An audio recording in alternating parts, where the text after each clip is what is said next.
Before the Wright brothers ever dreamed of flight, whispers claim mysterious airships were already soaring across American skies. Some said to reach speeds of 200 miles per hour. But who built them, and why has history kept them hidden? They've had crafts since before the Civil War. They were building crafts that went 200 miles an hour. Okay, who's they, and where'd you the hear about U.S. this? government. Before the Civil War. Yeah. So before 1865. Yeah. They had crafts Yes. that could go 200 miles an hour in Yes. the air. Yes. History books mark 1903 as the birth of aviation, but conspiracy theorists point to 1865, the final days of the Civil War. Could secret flying machines have existed decades earlier, rewriting everything we know about aviation? 1903. So you're telling me that in 1865... Yep. I'm telling you. In 1865, they had flying crafts. Well, as long as you've done multiple shows on it, it must be true. I'm the truth, okay? Where the fuck? Skeptics dismiss these stories as nothing more than myths, early blimps mistaken for aircraft. Yet the whispers persist. And as the hosts admit, conspiracy often sounds far more intriguing than official history. Down. Listen to Jamie getting all pissy. I'm just saying, it could not have to be a plane. Mom, Dad, stop. It's true. It's true. No, it's a good point. Yeah, it could be a blimp, right? Like when they first start doing blimps. When did that start? Wasn't that the whole point of like Led Zeppelin, that they didn't want people getting on blimps, so they like crashed that shit? Everyone thinks I'm crazy. You guys think I'm nuts. I'm just telling you, bro. Everything's a psyop. I love it. I want to hear more psyops. I'd rather go that way than the other way, that nothing's a psyop. Investigators claim documents and sketches describe black project airships hidden from public record. Were these early experiments in advanced flight, or the first cover-up in America's aviation history? And Sam? Joseph P. Farrell. Yeah. During the point of the Civil War with the airship mystery, my friend Walter Bosley has written an interesting book called Origins about the black projects, world, and airships that existed in this country prior to the Civil War.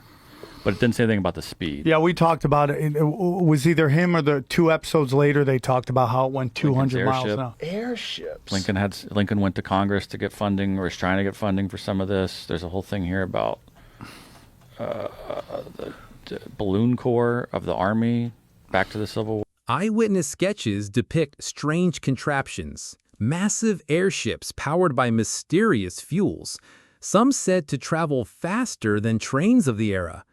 Could such technology have been possible in the 1850s? No, but these aren't even balloons, dude. It's like literal like aircrafts that could go 200 miles an hour. Okay, what do they look like? So the reason I bring that up is because if we go, they got these silver cigar things.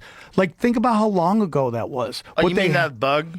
Okay, bug, the bug, sphere, whatever you want to do. Yeah, I mean, whatever helps everybody sleep at night, you know. But listen, they got the tech. That's it. That's what they had in 2000 in the pre-Civil War. Walter Bosley, he came on, he talked about it. Who drew that? You can find those on the internet. I don't know who specific. The guy's name's up in the corner. That thing can go 200 miles an hour? Yeah. Here's where the mystery deepens. Were these designs purely human inventions? Or did outside entities provide the knowledge? Some even claim governments struck secret deals to access technology far beyond its time. Yep. So do you think it's back-engineered stuff? Or do you think we invented all the technology? I think we worked with entities that give us technology. I mean, it goes back to what we talked before about, you know, Admiral Byrd and, you know, that whole thing where I think it was Eisenhower made a deal. And I told you this, and that's where the missing 401 comes from. All the people who disappear in force, that there's really weird like connections between all of them. They tend to be of German descent, of high IQ, and they just disappear in the. One of the strangest pieces of evidence ties back to the Sonora Aero Club, a secretive society of flight enthusiasts in the 1850s.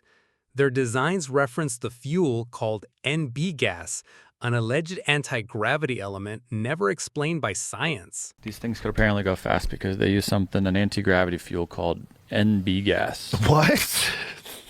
What? They had anti-gravity gas in World War I mean, in the Civil War? Yeah, so there apparently was something, this guy, Delachaux, the guy who was credited with the drawings, he was in something called the Sonora Aero Club. I'll also add that they found all this in a junk pile. He moved somewhere in Texas in 1850, and they found it in the 60s, 1960s. Yeah, and they were working with German scientists. Wow. NB gas for lift and propulsion. So it's like some sort of, I guess, secret aero club or a bunch of guys that were into, that's what they're, I guess. But what does that mean, an anti-gravity fuel? I'd like to have someone. And decades later, history repeats itself. Nazi Germany's rumored Bell project, a craft that defied gravity, bears uncanny resemblance to the mysterious airships of Civil War America. Coincidence or continuation? I mean, that's so long ago. That's like 175 years ago. The technology that they could This have. part, though, if is it's true. interesting about this club. I don't know how many, says flight enthusiasts in the mid-1800s there would have been. You know, people would have been interested in flying, I guess, because they couldn't do it, but... The Nazi Bell, which is a big part of World War II that nobody ever talks about. Right. That was like a flying craft that they were trying to develop, right? Right. So the Nazis were apparently trying to come up with a bunch of different shapes for crafts. One was a bell, right? One was kind of flying saucer-like. If such technology existed, why would it remain hidden? The answer may be as simple as secrecy and the fear of what happens to those who speak out.